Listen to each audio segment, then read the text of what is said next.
We are delighted to present the first of these awards to Leslie M. Kantor, class of 1989.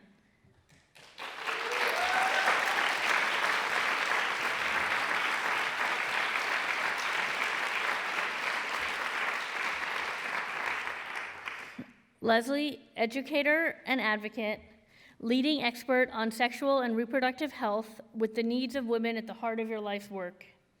Even while you were a student at Barnard, your direction was clear.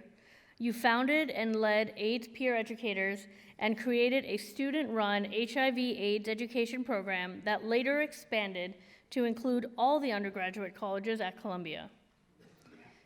You even interned for Congressman Henry Waxman to help defeat discriminatory amendments to early AIDS legislation. And over the past 30 years, you have held fast to this vital commitment, striving to make a difference in the lives of those who experience health inequities due to income, race, ethnicity, gender, age, sexual orientation, or gender identity.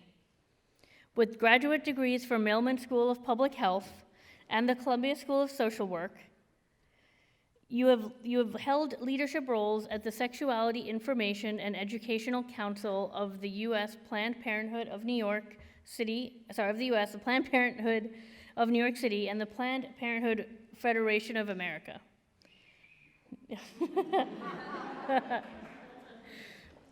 Currently, you are the inaugural chair of the Department of Urban Global Public Health at the Rutgers School of Public Health. Your work in the field of sex education and reproductive rights includes program development, evaluation, research, and advocacy. You are a trainer, a speaker, and a media spokesperson. You have served on national boards, including Power to Decide, and have appeared on The Daily Show, The Today Show, and more. And of course, you have been duly recognized with the Carl S. Schultz Award for Lifetime Achievement from the Sexual and Reproductive Health section of the American Public Health Association, and their J.S. Drotman Memorial Award for challenging public health practice in a creative and positive manner. As well as, there is more, the Golden Apple Award for Outstanding Leadership from the Association of Planned Parenthood Leaders in Education.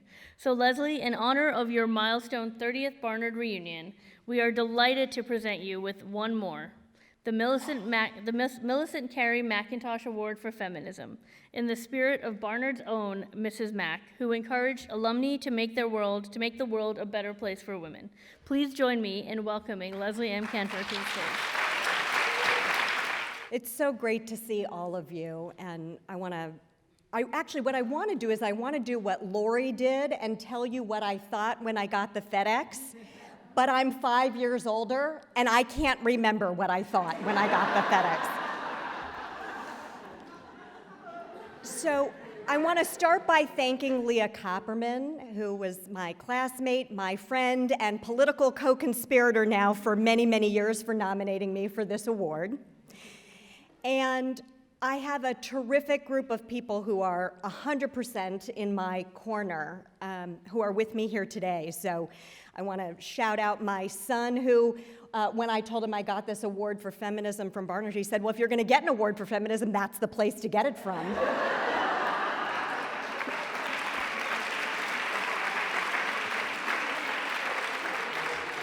My husband, Joe, I'm actually a newlywed. We're celebrating 1-year anniversary in a couple of weeks.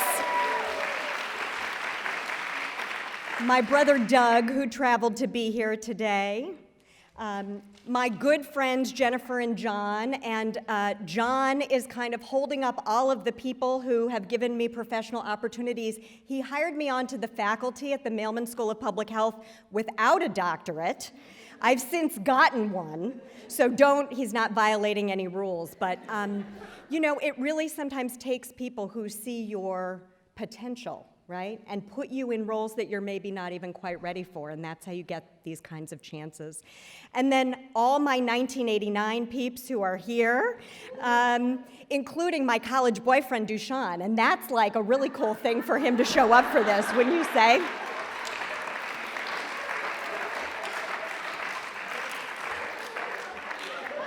But honestly, the biggest thanks, of course, has to go to Barnard, because it is at Barnard that we learn to question, to speak up, to communicate our values, and to enact our values in the world. And President Bylock said this so beautifully in the State of the College. I was an English major. It doesn't matter what your major is. It matters that you learn to think and to speak up. So I'm delighted to hear you carrying that message. It's not about getting a job based on your major. So the best thanks goes to Barnard. I think given that I've been in sexual and reproductive health for so long, I felt like I needed to spend at least a moment acknowledging that if you had told the class of 1989 that when we showed up 30 years later, we would be going 30 years backwards, we wouldn't have believed you, right? So there have now been near total abortion bans passed in 9 states. We are literally waiting right now to find out whether Missouri will be the first of the 50 states to have absolutely no abortion provider. And I think it goes without saying in this room that if we can't control whether and when to have children, we can't control very much. But I am not going to just leave you with that. I could, because our next Millicent McIntosh Award speaker will then give you the inspiration. So I could do that. But we have a real opportunity, I think, to turn things around, and we have to. And I wanted to give a special shout out to women of color who have voted and voted correctly all the time around this country. So if we could learn to follow women of color, we would be much better off. And I also really wanted to shout out transgender activists, because I feel like for my whole life I've been trying to say we should be full people with all the characteristics, right? And not be in a gender box. And it's really transgender activists who are busting open the binary, and that is going to give all of us more opportunities. There is nobody in this room who doesn't deserve an award for feminism. So I hope that you will, whatever you are doing to make the world better right now, I hope you will consider this an award and keep doing more of it. Thank you.